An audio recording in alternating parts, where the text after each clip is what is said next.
Hello friends, welcome to self study group. जो हमारा आज का लेक्चर है वो है लेक्चर नंबर 3। और हमारा टॉपिक कौन सा चल रहा है फ्रेंड्स? हमारा टॉपिक चल रहा है meaning, objective, scope and nature of accounting का। इससे पहले हम जो थे अपने चैप्टर नंबर 1 के 2 लेक्चर जो है कंप्लीट कर चुके हैं, जिसमें हमने क्या क्या किया था। एक तो नीड्स की थी, needs of accounting, meaning of accounting, characteristics किए थे, इसके ऑब्जेक्टिव किए थे, function, distinguish between book keeping, accounting and accountancy, scope और ब्रांचेस ऑफ अकाउंटिंग देखा था, नेचर ऑफ अकाउंटिंग किया था, accounting as a source of information किया था, और लास्ट में हमने किया था यूजर्स ऑफ अकाउंटिंग इंफॉर्मेशन। जो हमारा फ्रेंड्स आज का लेक्चर रहेगा उसमें हम ये अपने 4 टॉपिक करेंगे कवर, जो हमारे एडवांटेज, लिमिटेशंस, क्वालिटेटिव कैरेक्टरिस्टिक्स और रोल ऑफ अकाउंटिंग। तो सबसे पहले तो हम क्या देखते हैं आज के इसके हमारे अकाउंटिंग के advantage.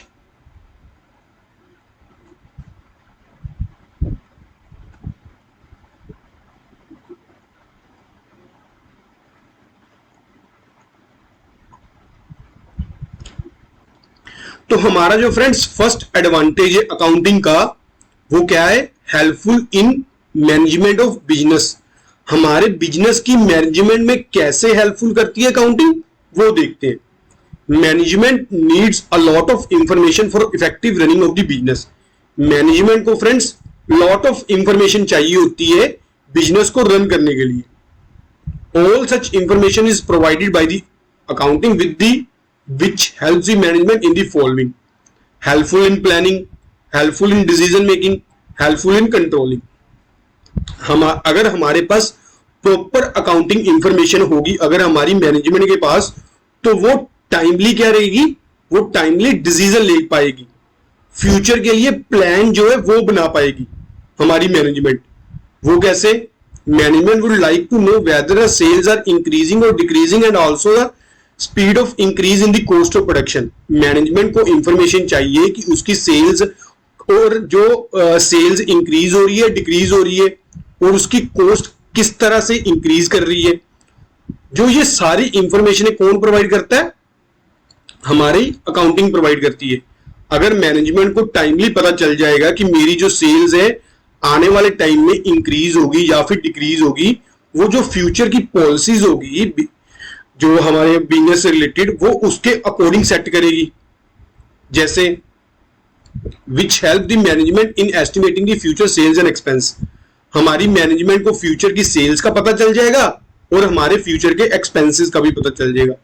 It also help them to estimate the cash receipt and cash disbursement during the next accounting period. Management को यह भी पता चल जाएगा कि हमारे पास कितना कैश आना है आने वाले टाइम में, फ्यूचर में, और हमने कितनी पेमेंट्स करनी है फ्यूचर में। तो उसकी ये प्लानिंग में हेल्पफुल करती है। प्लानिंग के बाद जब मैनेजमेंट को ये सारी चीजें पता चल गई, इसके अकॉर्डिंग मैनेजमेंट जो है डिसीजन लेगी। डिसीजन में क्या क्या इंक्लूड है? At time the management has to take a number of decision. For example, what should be the selling price of the product, how much discount should be offered to the customer. Accounting provide all the information required for making such a decision। हमने अपने product का price कितना रखना है हमें कहां से पता चल जाएगा? हमारी अकाउंटिंग इंफॉर्मेशन से।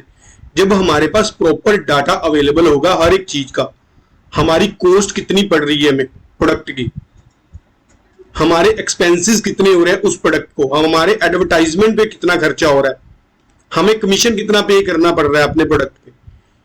जब ये सभी चीजें मैनेजमेंट को पता होगी, उसके अकॉर्डिंग ही वो क्या करेगी? अपना सेल प्राइस सेट करेगी अपने प्रोडक्ट का, और उस पे कितना डिस्काउंट कस्टमर को देना है, ताकि जो हमारे कॉम्पिटिटर हैं उनके प्रोडक्ट से हमारा प्रोडक्ट का प्राइस वैसे तो कम ही होना चाहिए, तो ये हमारा जो है प्रोडक्ट की सेल इंक्रीज होगी, या फिर उनके इक्वल होना चाहिए। अगर हमारा प्राइस हमारे कॉम्पिटिटर के प्राइस से इंक्रीज होगा तो आप फ्रेंड्स खुद ही सोच लो कि हम अगर मान लो सेम प्रोडक्ट है, हम कौन सा प्रोडक्ट खरीदेंगे। कस्टमर को तो चीप रेट वाले प्रोडक्ट ही सही लगेगा ना, अगर दोनों में कोई भी डिफरेंस नहीं है प्रोडक्ट में। तो इसलिए क्या करना है, हमने अपनी कॉस्ट को रिड्यूस करना है और क्वालिटी को मेंटेन करके रखना है। ये सारा कुछ कब होगा, जब अकाउंटिंग इंफॉर्मेशन मैनेजमेंट प्रॉपर होगी और वो डिसीजन लेगी इन सारे स्टेप्स पे।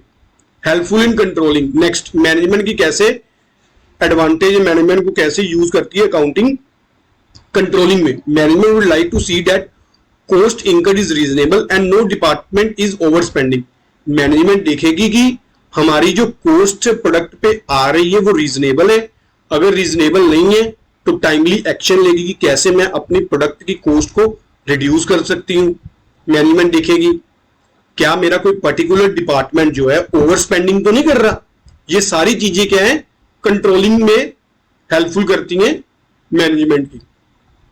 नेक्स्ट एडवांटेज क्या अकाउंटिंग का, नेक्स्ट हमारे पास है provide complete and systematic record. Business transaction have grown in size and complexity and it is not possible to remember each and every transaction। बिल्कुल हमारा बिजनेस आज इतना ग्रो कर रहा है कि हमें हर एक ट्रांजैक्शन को रिमेंबर करना बहुत ही डिफिकल्ट हो गया है। और जो अकाउंटिंग है फ्रेंड्स, एक प्रॉपर रिकॉर्ड मेंटेन करके रखता है हर एक ट्रांजैक्शन का, उसकी प्रॉपर रिकॉर्डिंग करता है, प्रॉपर क्लासिफाइंग करता है, उसकी समराइजिंग करता है, ताकि जो हमारी बिजनेस की ट्रू पिक्चर है वो हमारे यूजर्स को पता चल सके। Accounting keeps A prompt and systematic record of all the transaction and summarizing them in order to provide a true picture of the activity of the business entity। Information regarding profit and loss। accounting information है जो हमें profit and loss की information provide करता है। वो कैसे, जब हम फ्रेंड्स अपना trading and profit and loss account बनाते हैं, ट्रेडिंग अकाउंट से क्या पता चलता है, हमारे जो बिजनेस के ग्रोस प्रॉफिट या फिर ग्रोस लॉस कितने हैं। और प्रॉफिट एंड लॉस अकाउंट से क्या पता चलता है, हमारे बिजनेस का नेट प्रॉफिट या फिर नेट लॉस कितना है। Accounting reports the net result of business activity of an accounting period.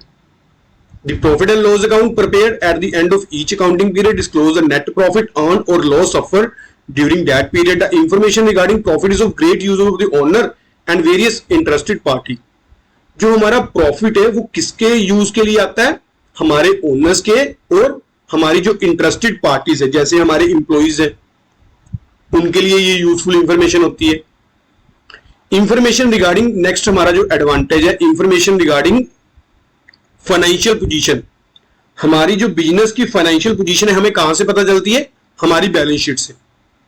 हमारी बैलेंस शीट बताती है कि हमारे कितने एसेट्स हैं and their value on in one hand, और हमारी कितनी लायबिलिटीज है जो हमने दूसरों को पे करनी है, और हमारी कितनी कैपिटल हमने बिजनेस में इन्वेस्ट की हुई है। ये सारा कुछ कहां से हमारी फाइनेंशियल पोजीशन का पता चलता है, हमारे अकाउंटिंग इंफॉर्मेशन से। और जो इसका एक एडवांटेज है, enable comparative study by keeping a systematic record of accounting helps the owner to compare 1 year cost, expense, sale, profit etcetera with those of other years. अब हम जो है अपने प्रॉपर अकाउंट्स मेंटेन कर रहे हैं, हमें पता है कि एक साल हमारी कितनी कॉस्ट आई है, हमने कितने एक्सपेंस किए। जब हम trading and profit and loss account बनाते हैं फ्रेंड्स, उस पर ये सारी चीजें निकलती है। आगे हम आने वाले जो लेक्चर होंगे उनमें ये सारी चीजें कवर करेंगे कि ट्रेडिंग अकाउंट में कौन कौन सी चीजें आती है, प्रॉफिट एंड लॉस अकाउंट में कौन कौन सी चीजें आती हैं, और बैलेंस शीट्स में हमारे कौन से एसेट्स और कौन सी लायबिलिटी हम शो करते हैं। अगर हम इसका प्रॉपर जो सिस्टमैटिक रिकॉर्ड मेंटेन कर रहे हैं, हर एक ट्रांजैक्शन को पोस्ट कर रहे हैं, रिकॉर्ड कर रहे हैं, तो एक बिजनेसमैन के लिए क्या होता है, एक कंपैरिजन करना इजी हो जाता है कि मेरे पिछले साल के कंपैरिजन में मेरे करंट ईयर के में कितनी सेल हुई है और कितनी कॉस्ट हुई है। क्या मेरा प्रॉफिट इंक्रीज हुआ है पिछले साल से या फिर मेरा प्रॉफिट डिक्रीज हुआ है। Such a comparison provide useful information on the basis which important decision can be taken more judicially। उसके अकॉर्डिंग क्या है, हम लोग अपने डिसीजन ले सकते हैं। Helpful in assessment of tax liability। Properly maintained records will be of great help when the firm is assessed to income tax or GST, such record when audited are trusted by the taxation authority. जब हमारे accounts proper maintain है, एक तो हमारे ये किसमें helpful करेंगे, tax assessment. दूसरा, जब भी हमारी फर्म का ऑडिट होगा तब भी ये इंटरेस्टेड जो है ट्रस्टेड डॉक्यूमेंट इसको माना जाता है फ्रेंड्स, क्योंकि ये जो होते हैं सोर्स डॉक्यूमेंट के ऊपर बेस्ड होते हैं। आगे हम देखेंगे कि सोर्स डॉक्यूमेंट कौन कौन से होते हैं हमारे। एविडेंस इन लीगल मैटर, अगर मान लो कल को कोई कोर्ट में हमारा बिजनेस का मान लो किसी के साथ झगड़ा चल गया और कोर्ट में इसको एज अ एविडेंस भी प्रोड्यूस कर सकते हैं हम, जो हमारी अकाउंटिंग इंफॉर्मेशन, और कोर्ट इसको एक्सेप्ट भी करती है, इसकी ऑथेंटिसिटी को। Properly maintain account supported by authenticated documents are accepted by the court as a firm evidence. जो हमारे अगर हमारे ये फ्रेंड्स डॉक्यूमेंट हमारे सोर्स डॉक्यूमेंट के साथ जुड़े होंगे तो कोर्ट भी इसको एविडेंस के लिए एक्सेप्ट करेगी। Helpful in raising loan, accounting information is great help while raising loan from bank और other financial institution. Such institution before sanctioning loan screen various financial statement of the firms such as final account, fund flow statement, cash flow statement, etc. जब भी friends कोई financial institution किसी business को loan देता है तो पहले वो क्या चेक करता है, उसकी फाइनेंशियल पोजीशन को चेक करता है, उसकी फाइनेंशियल स्टेटमेंट्स चेक करता है। क्या इसकी जो फाइनेंशियल स्टेटमेंट है, क्या ये बिजनेस ग्रोइंग बिजनेस है, ये बिजनेस प्रॉफिट अर्न करके दे भी रहा है, जो इसका पुराना लोन है क्या उसकी टाइमली पेमेंट कर भी रहा है, उसके बाद ही जो है बैंक लोन देते हैं। तो हमारा ये अकाउंटिंग इंफॉर्मेशन किसमें हेल्पफुल करती है, लोन रेजिंग में। Helpful in partnership account, accounting record provide all the information needed at a time of admission of partner, retirement और death of partner and dissolution of firm. Goodwill of firm is also valued on the basis of accounting record. अब accounting information हमारी किस तरह से helpful करती है। अगर कल को मान लो हमने अपने बिजनेस में किसी पार्टनर को ऐड करना है, सपोज मैंने अकेले ने बिजनेस अपना स्टार्ट किया, मेरा बिजनेस काफी अच्छा चल रहा है, प्रॉफिट्स भी मेरे अच्छे हैं, मेरे पास रिजर्व भी काफी अच्छे पड़े हुए हैं। अब अगर ये सारी चीजें मेरे पास रिटर्न में होंगी, रिकॉर्डेड होगी, क्योंकि मैं अकाउंटिंग में बोला ना कि ये सारी चीजें क्या होती है, सिस्टमैटिक रिकॉर्ड होता है। अगर इसका सभी चीजों का सिस्टमैटिक रिकॉर्ड होगा मेरे पास, कल को मैं जब भी नए पार्टनर को लाऊंगा अपने बिजनेस में, मेरी वैल्यूएशन करना बिजनेस के लिए इजी हो जाएगा। मेरे को पता चल जाएगा कि मेरी बिजनेस की आज की वैल्यू कितनी है। सपोज मैंने ये बिजनेस 1 लाख से स्टार्ट किया था, अब फ्यूचर में अगर मेरा बिजनेस अच्छा है तो इसकी वैल्यू 1 लाख तो नहीं होगी, इसकी वैल्यू सपोज कर लो 5 लाख होगी। 5 लाख की वैल्यू मेरे को कब पता चलेगी, जब मेरी सारी की सारी ट्रांजैक्शन रिकॉर्डेड होगी। और मैं फिर दूसरे पार्टनर को क्या कहूंगा, अगर भाई तूने मेरे साथ इसमें इंक्लूड होना है तो आज की मेरी बिजनेस की वैल्यूएशन है 5 लाख, तो जितने परसेंट तूने मेरा बिजनेस का लेना है 5 लाख का, जैसे उसने मान लिया कि वो कह रहा है कि मैं 10% आपके बिजनेस में शेयर डालना चाहता हूं, तो मैं कहूंगा कि तू भाई 50,000 मेरे को पे कर दे, मैं तेरे को अपने बिजनेस का 10% शेयर दे दूंगा। ये होती है बिजनेस की वैल्यूएशन। ये कब पॉसिबल होगा, जब हमारे पास सारी एक सिस्टमैटिक वे में हमारे पास सारी चीजें रिकॉर्ड जो सिस्टमैटिक मेंटेन होगा रिकॉर्ड।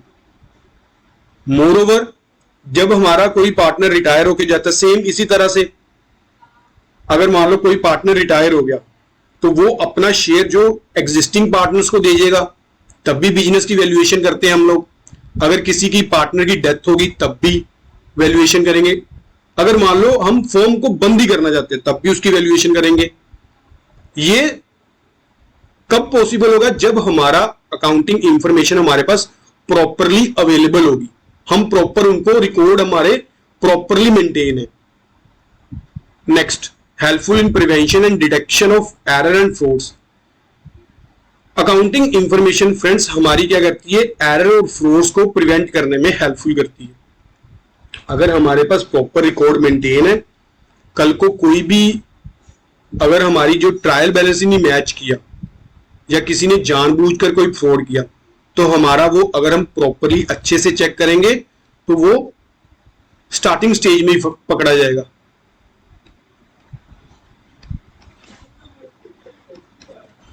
जो फ्रॉड और एरर्स है। नेक्स्ट, अभी तो कर लिए इसके एडवांटेज, पर इसके डिसएडवांटेज भी है। वो कैसे?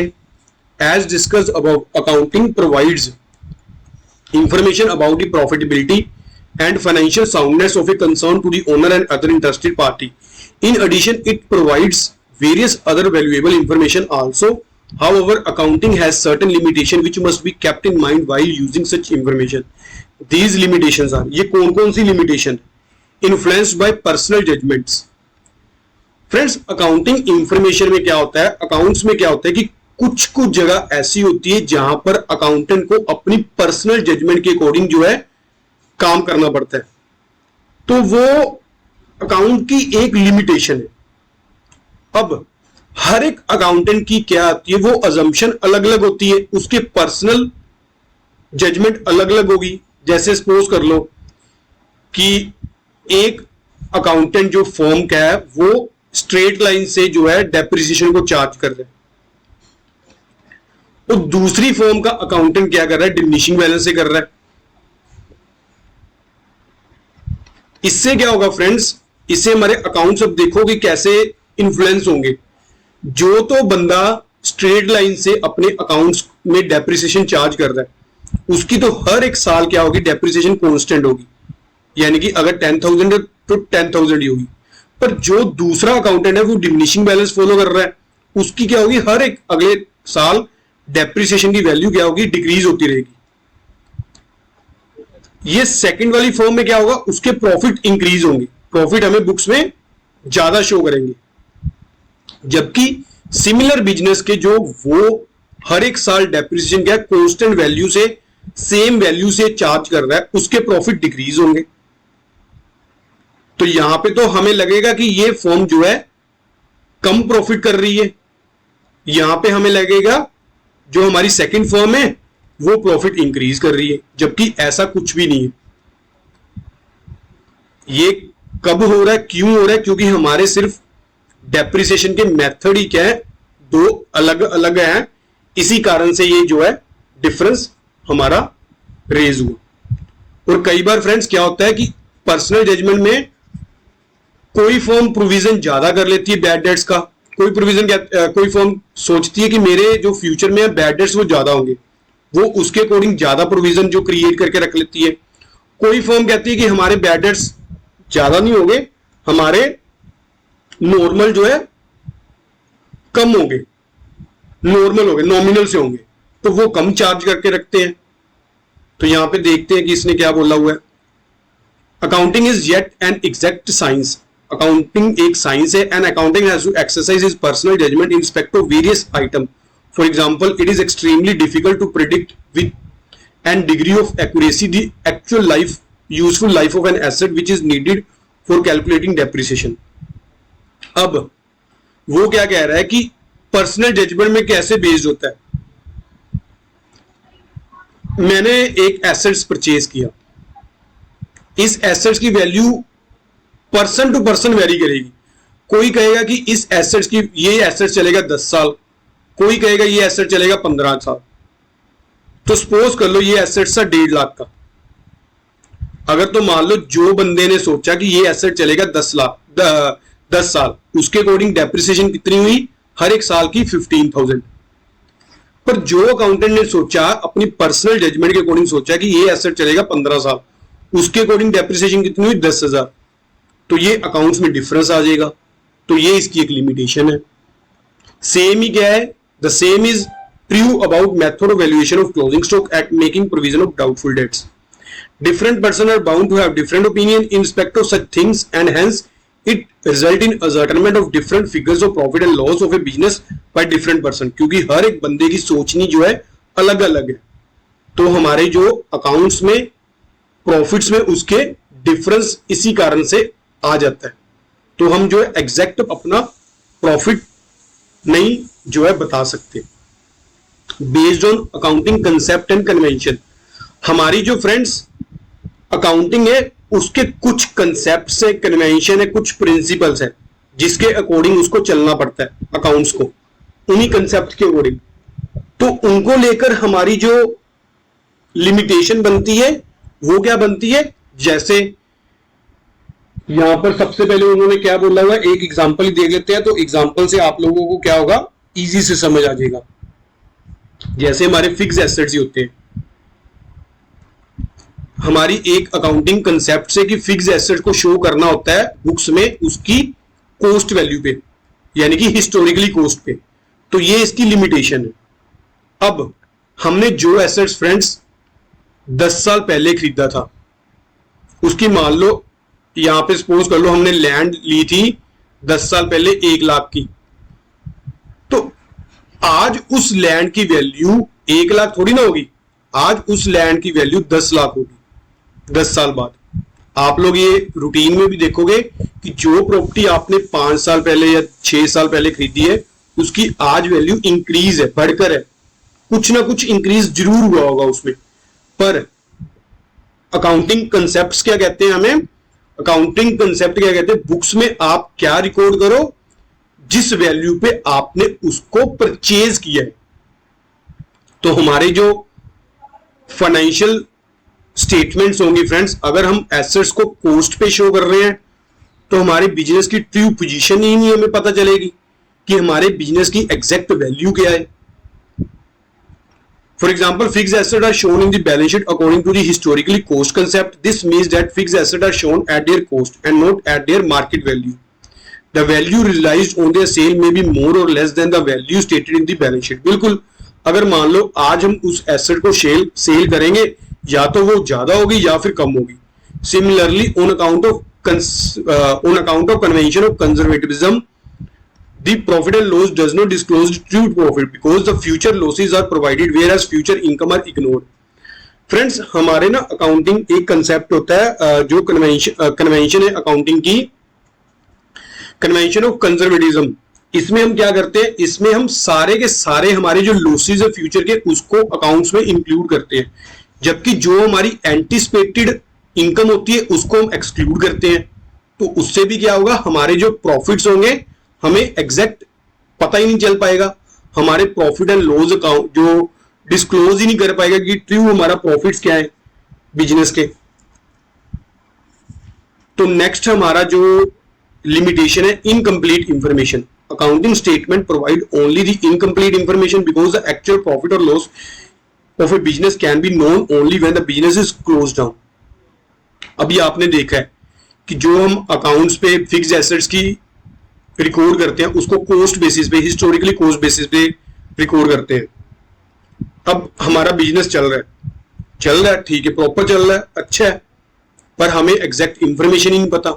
हमें एग्जैक्ट इंफॉर्मेशन कब पता चलेगी, जब हम इसको मार्केट में सेल करने जाएंगे। हमारे बिजनेस की वैल्यूएशन क्या है, जब हम इसको डिसॉल्व करेंगे, क्लोज डाउन करेंगे, तभी हमें जो है अपनी बिजनेस की ट्रू वैल्यू का पता चलेगा। तो इसलिए क्या है, जो हमारी अकाउंटिंग है कंप्लीट इंफॉर्मेशन नहीं प्रोवाइड करती हमें। Next, omission of qualitative information. Accounting का सर जो फ्रेंड्स सबसे बड़ा ड्रॉबैक है वो क्या है, ये क्वालिटेटिव जो हमारी इंफॉर्मेशन होती है उसको इग्नोर करती है, जिसको हम डाटा की फॉर्म में मेजर नहीं कर सकते। वो कौन कौन सी होती है, अकाउंटिंग में कौन सी इंफॉर्मेशन इंक्लूड होती है, जिसको हम मनी की फॉर्म में एक्सप्रेस करते हैं।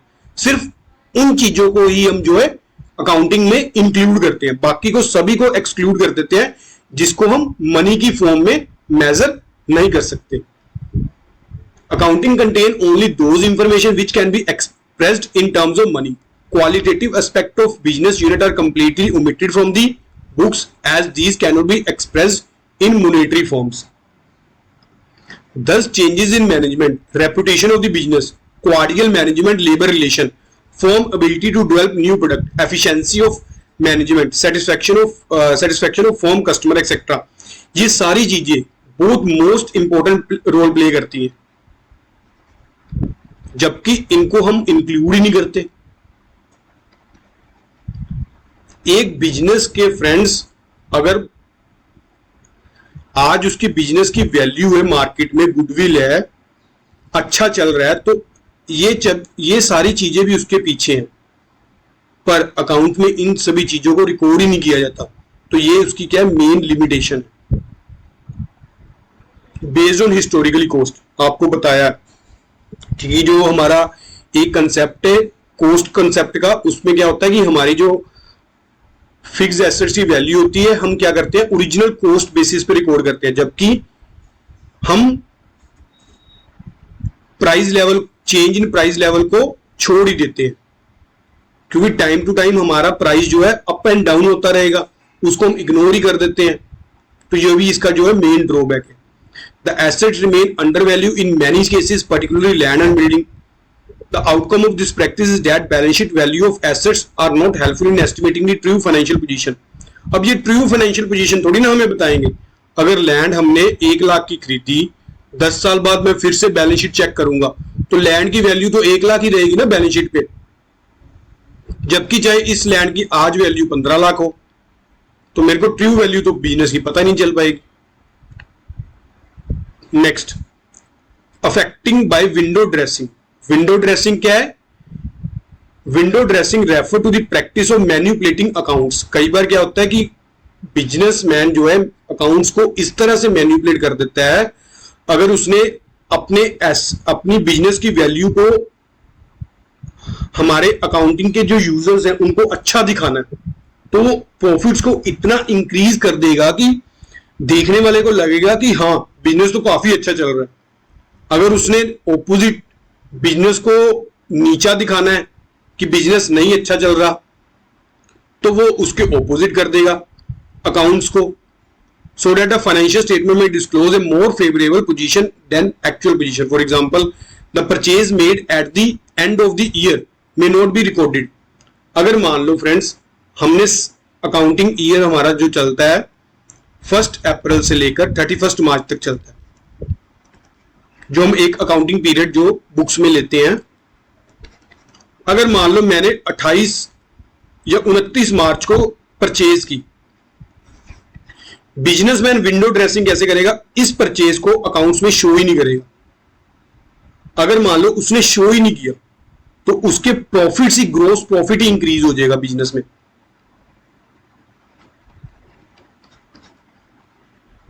जबकि अगर वो इस परचेज को शो करेगा, तो उसका जो ग्रोस प्रॉफिट है वो रिड्यूस होगा। और दूसरा, द क्लोजिंग स्टॉक में भी ओवर वैल्यू। अगर मान लो बिजनेसमैन जो क्लोजिंग स्टॉक को ओवर वैल्यू करके दिखाएगा, क्लोजिंग स्टॉक से क्या होगा? प्रॉफिट्स बढ़ जाएंगे, जबकि एक्चुअल में ऐसा है ही नहीं, इन एक्चुअल। तो क्लोजिंग स्टॉक को भी मैनिपुलेट कर सकता है, उसकी वैल्यू को ओवर वैल्यू दिखा सकता है बिजनेस में। जब उसने ये चीजें करनी, ये सारी चीजें किसमें आती हैं? विंडो ड्रेसिंग में। जब उसने फेवरेबल पोजीशन दिखानी हो एक्चुअल पोजीशन से।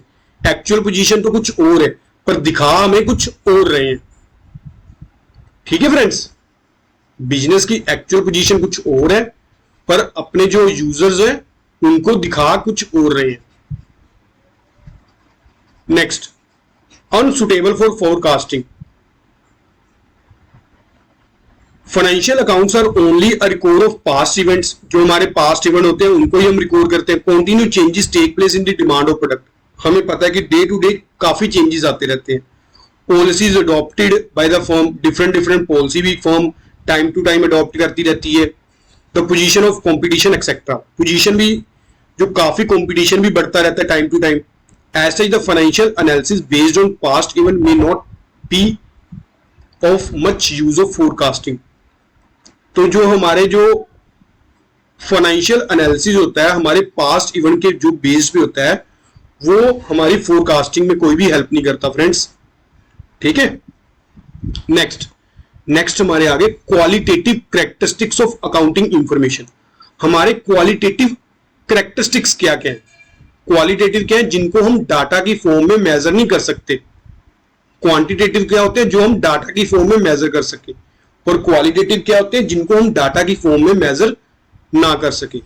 तो उसमें सबसे पहले क्या आता है? सबसे पहले उसमें है रिलायबिलिटी।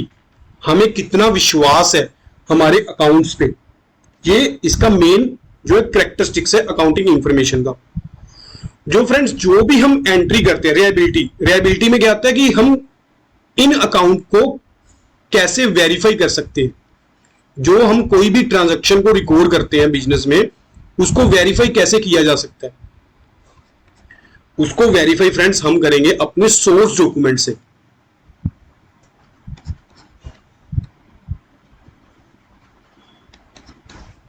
जैसे accounting information must B reliable, हमें हमारी अकाउंटिंग इंफॉर्मेशन ऐसी होनी चाहिए कि हम उस पर विश्वास कर सकें।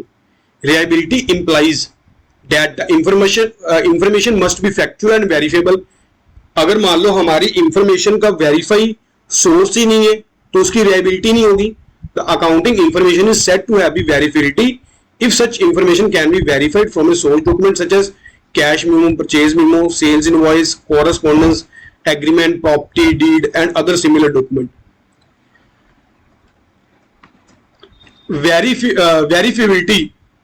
Verifiability ensure the truthfulness of the record transaction which can be independent checked by anyone interested to the ascertain the true position। अगर मान लो मैंने किसी थर्ड बंदे ने बिजनेस की ट्रांजैक्शन को वेरीफाई करना है तो हमारी जो ट्रांजैक्शन सारी की सारी क्या है, सोर्स डॉक्यूमेंट के बेस पर होनी चाहिए।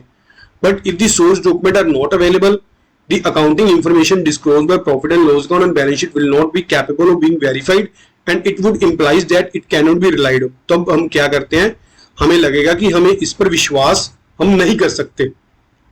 अगर हम इसको वेरीफाई नहीं कर सकते कहीं पे से, तो और क्या होता है,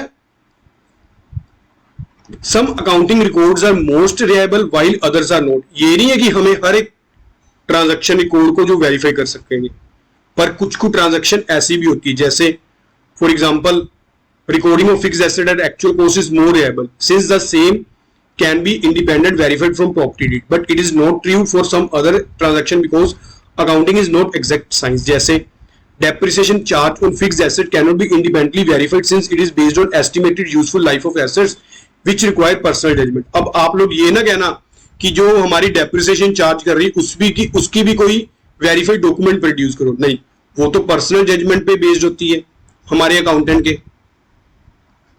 तो उस वाले केस में आप लोग इसकी जो वेरीफिबिलिटी चेक नहीं कर सकते। Personal judgment is also required while valuation of stock and making provision for doubtful debt. अगर हम डाउटफुल डेट की प्रोविजन कर रहे हैं अकाउंट्स में तो उसको भी वेरीफाई नहीं कर सकते। In order to ensure reliability in such transaction, a personal judgment must be free from bias।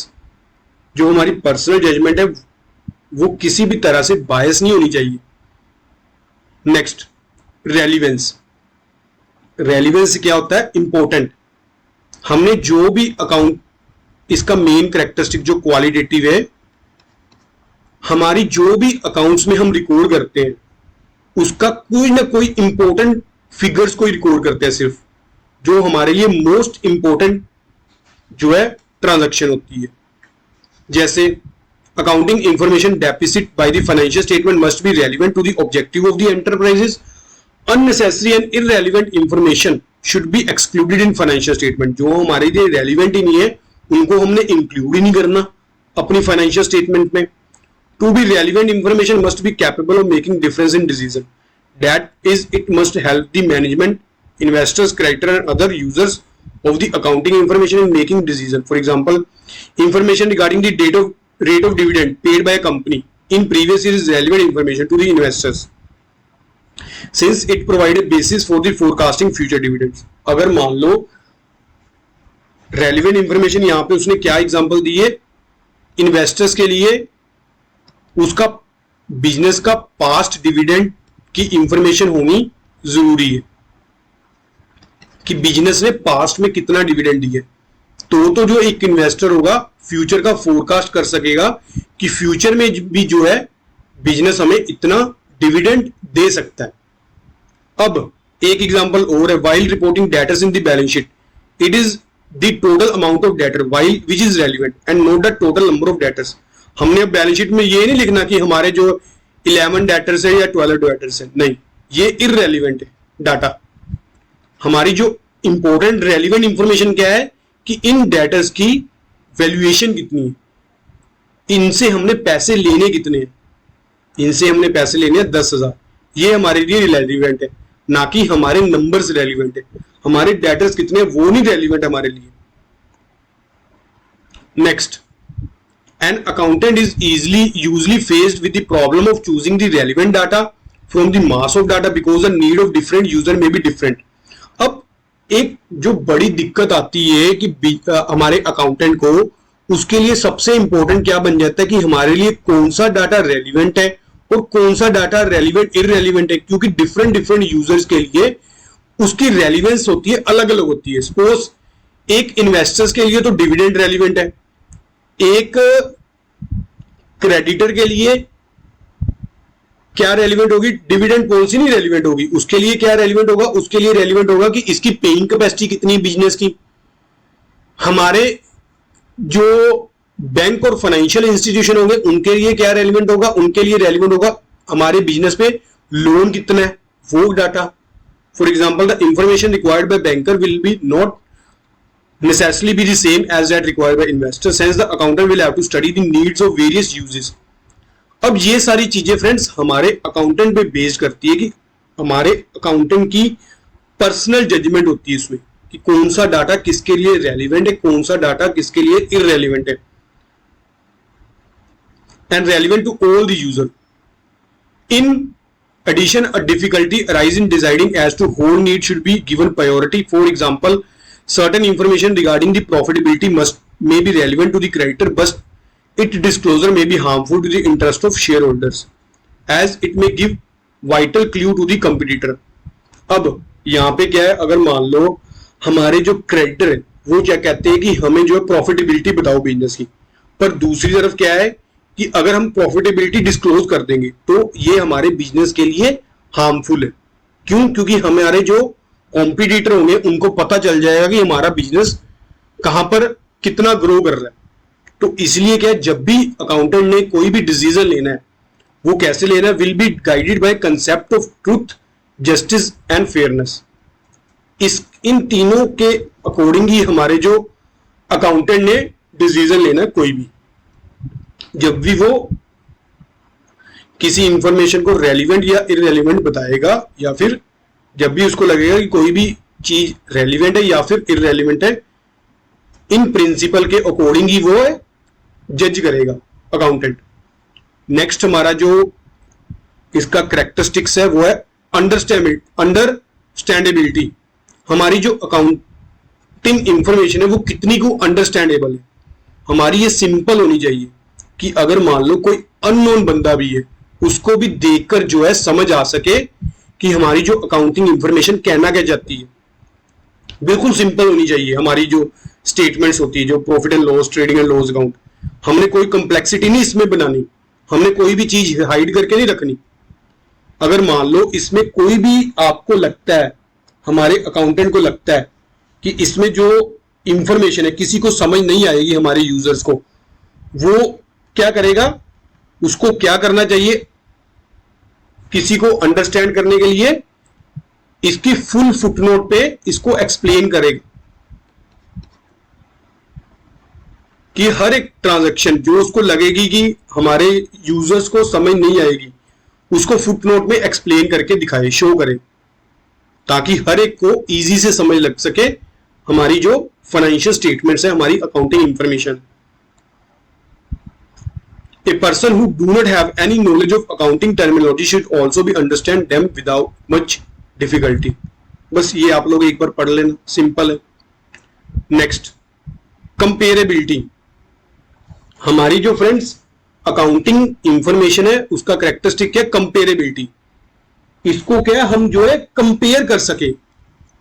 कैसे कंपेयर कर सके? अपने ईयर टू ईयर बेसिस भी कंपेयर कर सके और अपने बिजनेस का अपने अदर बिजनेस के साथ भी कंपेयर कर सके।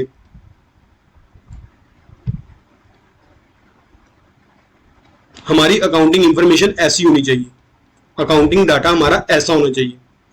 Comparability is very useful quality of the accounting information. The financial statement should be contain the figure of previous along with the figure of current year, so that current performance can be compared with the past performance. Similarly, the financial statement should be prepared in such a way that profitability and financial position of the concern may be compared with other concern of the similar type. हमारी accounting information ही इस तरह से होनी चाहिए कि हम इसको year two year basis पे भी कंपेयर कर सके और अपने बिजनेस से किसी और बिजनेस के साथ भी कंपेयर कर सके जो हमारे सिमिलर नेचर का बिजनेस है. Comparison reveal the strong and weak point of the business entity. जब हम कंपैरिजन कर रहे हैं तब हमें अपने स्ट्रॉन्ग और वीक पॉइंट भी पता चल सके. Comparability is possible when different firms in the same industry adopt the same accounting principle from year two year. For example, if diminishing balance method of charging depreciation is selected, it should not be charge change from year to year. अब ये नहीं कि हमने मान लो, अब हम compare कैसे करेंगे. अगर मान लो हमने डिमिनिशिंग बैलेंस मेथड अडॉप्ट किया, एक साल अडॉप्ट किया, नेक्स्ट ईयर क्या है, हम स्ट्रेट लाइन मेथड नहीं कर देंगे, हमें क्या करेंगे, हम डिमिनिशिंग बैलेंस को लेकर चलेंगे. तो ही हम जो है उसको कंपेयर कर सकते हैं अपनी अकाउंटिंग इंफॉर्मेशन को. अगर मान लो हमने जो नेक्स्ट ईयर जो अपना मेथड ही चेंज कर लिया अपनी वो रिकॉर्डिंग का, डेप्रिसिएशन की रिकॉर्डिंग का, तो हमें जो है कंपैरिजन करना ही डिफिकल्ट हो जाएगा. ये हमारा कौन सा प्रिंसिपल होता है, अकाउंटिंग का कंसिस्टेंसी प्रिंसिपल. ये आपको अकाउंटिंग स्टैंडर्ड्स वाला चैप्टर है फ्रेंड्स, अकाउंटिंग प्रिंसिपल का एक प्रॉपर, उसमें आपको अच्छे से करवाऊंगा. वो भी थ्योरी के चैप्टर है, हमारे 1 to 5 चैप्टर में ही कवर होते हैं. ठीक है, नेक्स्ट आप पढ़ लेना एग्जांपल. अगर कोई दिक्कत आई तो मेरे को कमेंट सेक्शन में लिख देना, चाहे मेरे को मेल कर देना selfstudygroup@yahoo.com पे. नेक्स्ट हमारा कैरेक्टरिस्टिक्स है faithful presentation. Financial statement are required to be show a true and fair view of profitability, financial position and cash flow of an enterprises. Application of appropriate accounting standard normally result in financial statement portray true and fair view of information about an enterprise. जब भी कोई business proper accounting standard follow कर रहा है तो वो एक जो हमारी ट्रू एंड फेयर व्यू ही जो है बिजनेस का प्रेजेंट करता है हमारे यूजर्स को. इसके अलावा क्या है, in addition to accounting information should have the characteristic of timeliness, neutrally and completeness. Timeline क्या है कि हमारी अकाउंटिंग इंफॉर्मेशन क्या है, क्या हमें टाइमली प्रॉपर सारा डाटा प्रोवाइड कर रही है क्या नहीं कर रही, ये भी मोस्ट इंपॉर्टेंट बन जाता है. नेक्स्ट हमारा आ रहा है रोल ऑफ अकाउंटिंग. हमारा अकाउंटिंग का रोल क्या है. Role of accounting has been changes with the change in business environment and increasing social demand. Over the century, the role of accounting remained confined to record keeping of financial transaction. पहले क्या होता था, पहले सिर्फ और सिर्फ accounting based होती थी, सिंपल बुक्स में ट्रांजैक्शन कर दी, दैट्स इट बस. पर आज के टाइम में क्या है, today rapidly business change environment and change the role of accounting and at present the accounting play the following direct role, different role. ये सारे डिफरेंट रोल प्ले करती है हमारी जो अकाउंटिंग है. रोल ऑफ ए लैंग्वेज, जैसे हमारी हम किसी को अपनी बात को समझाने के लिए या बताने के लिए लैंग्वेज का यूज करते हैं, उसी तरह से क्या है बिजनेस अपने आप को दिखाने के लिए किसका यूज करता है, अकाउंटिंग का यूज करता है. अकाउंटिंग में उसने डिफरेंट अकाउंट्स जो है बनाता है और शो करता है यूजर्स को. Accounting is a view as a language of the business. It prepares reports and statements which communicate information regarding the business enterprises. Role of historical record. Accounting is viewed as chronological record of all the financial transaction in the books of account according to the classified specified rule. Accounting view होता है जो chronological, हर एक transaction होती है chronological order में record करता है. जो हमारा जर्नल होता है फ्रेंड्स अकाउंट्स में, जैसे जैसे हमारी ट्रांजैक्शन होती रहेगी, जैसे यहाँ पे जनवरी 1 की ट्रांजैक्शन, पहले जनवरी 2 की ट्रांजैक्शन, फिर जनवरी 3 की. अब यहाँ पे हम जनवरी 1 की फिर से नहीं रिकॉर्ड करेंगे, जनवरी 1 की यहां पर भी आएगी. तो हिस्टोरिकली रिकॉर्ड को जो इसका मेन रोल ये भी है, role of determining the net profit. Accounts हमें नेट प्रॉफिट निकाल के बताता है, नेट प्रॉफिट कितना है, लॉस कितना है. Role of determining the financial position, जब हम बैलेंस शीट प्रिपेयर करते हैं हमें अपनी फाइनेंशियल पोजीशन का पता चलता है, हमारे बिजनेस की।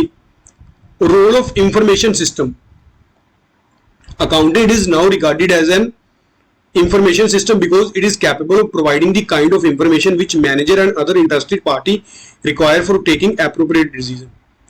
इंफॉर्मेशन सिस्टम में फ्रेंड्स क्या हो गया कि ये हमारे डिफरेंट यूजर्स को डिफरेंट इंफॉर्मेशन प्रोवाइड करता है, अकाउंटिंग हमारी जो, ताकि जो हमारे डिफरेंट यूजर है अपने जो डिसीजन लेना है वो उसके अकॉर्डिंग ले सके। अगर कोई हमारे बिजनेस में इन्वेस्ट करना चाहता है तो अकाउंटिंग जो उसको प्रॉपर इंफॉर्मेशन प्रोवाइड करेगा कि इस बिजनेस के प्रॉफिट एंड लॉस या फिर बैलेंस शीट क्या है, सारे रिकॉर्ड उसको प्रोवाइड करेगा, उसके अकॉर्डिंग ही वो अपना डिसीजन ले सकते हैं। Role of service provider, accounting is regarding as a service activity because it provide quantitative financial information which is helpful to the users in different way. तो ये क्वांटिटेटिव फाइनेंशियल इंफॉर्मेशन शो करता है जिसको हम data के form में major कर सकते हैं। ठीक है फ्रेंड्स, तो ये हमारे क्या हो गए, रोल हो गए हमारी अकाउंटिंग के। तो फ्रेंड्स ये हमारा चैप्टर यहीं पर ही फिनिश होता है। हमारा जो ये चैप्टर कौन सा था, हमारा nature, scope, objective of accounting का। तो आपका चैप्टर नंबर 1 तो यहीं पर ही फिनिश। नेक्स्ट हमारा जो चैप्टर होगा वो होगा चैप्टर नंबर 2, हमारा बेसिक अकाउंटिंग टर्म्स का।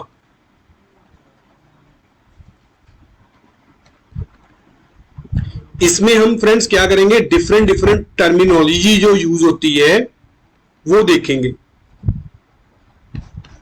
जो अकाउंट्स में यूज होती है, डिफरेंट टर्मिनोलॉजी। ठीक है, तो जिन बच्चों ने अभी तक, स्पेशली एसएएस वाले बच्चों ने, दूसरे और किसी को नहीं, जो हमारे स्टैंडर्ड 11th में है उनको नहीं मैं कह रहा, स्पेशली जो हमारे स्टेट अकाउंट सर्विसेज में अपीयर हो रहे हैं 2024 में, अगर उन बच्चों ने मेरे साथ व्हाट्सएप ग्रुप में ज्वाइन ऐड होना चाहते हैं तो ये वाला फॉर्म फिल करके मेरे को selfstudy@yahoo.com पे मेल कर दो, मैं आपको जो है अपने व्हाट्सएप ग्रुप में ऐड कर लूंगा। अभी हमारे जो भी बच्चे जुड़े हुए हैं व्हाट्सएप ग्रुप में, अभी हमारे टेस्ट नहीं शुरू हुए फ्रेंड्स। तो थ्योरी के बाद और जब भी एक बार क्या करूंगा कि जितने भी स्टूडेंट्स ज्वाइन करने, एक बार ज्वाइन कर ले, उसके बाद ही आपके, बाद में फिर मैं ज्वाइनिंग बंद कर दूंगा, बाद में फिर नहीं किसी को ज्वाइन करवाना। बस जितने कैंडिडेट हमारे पास हो गए उतने से हम क्या करेंगे, अपना बैच कंटिन्यू करेंगे। मोर ओवर अगर कोई रह भी गया तो कोई बात नहीं, आपको यूट्यूब पे सारे के सारे लेक्चर्स मिलेंगे। व्हाट्सएप ग्रुप में क्या होगा फ्रेंड्स, व्हाट्सएप ग्रुप में मैं सिर्फ और सिर्फ आपके टेस्ट कंडक्ट करूंगा और आपको पर्सनली जो है मेरे साथ जुड़ सकते हो बस व्हाट्सएप ग्रुप में। नहीं तो आपको मैं यूट्यूब पे सारी जो वीडियो जो है अवेलेबल करवाता रहूंगा टाइम टू टाइम, और आपको यहीं पर ही फ्रेंड्स ऑनलाइन ही जो है सारी की सारी इलस्ट्रेशन सोल्व करवाऊंगा और सारी की सारी जो प्रैक्टिकल क्वेश्चन है वो भी सोल्व करवाऊंगा। ठीक है, चलो आज का लेक्चर यहीं तक की। अगर आपको लेक्चर अच्छा लगा हो तो लाइक जरूर करना और सेल्फ स्टडी ग्रुप को सब्सक्राइब भी जरूर करना, और मैक्सिमम से मैक्सिमम अपने फ्रेंड्स के साथ शेयर किया करो। ठीक है फ्रेंड्स, चलो thank you for watching friends.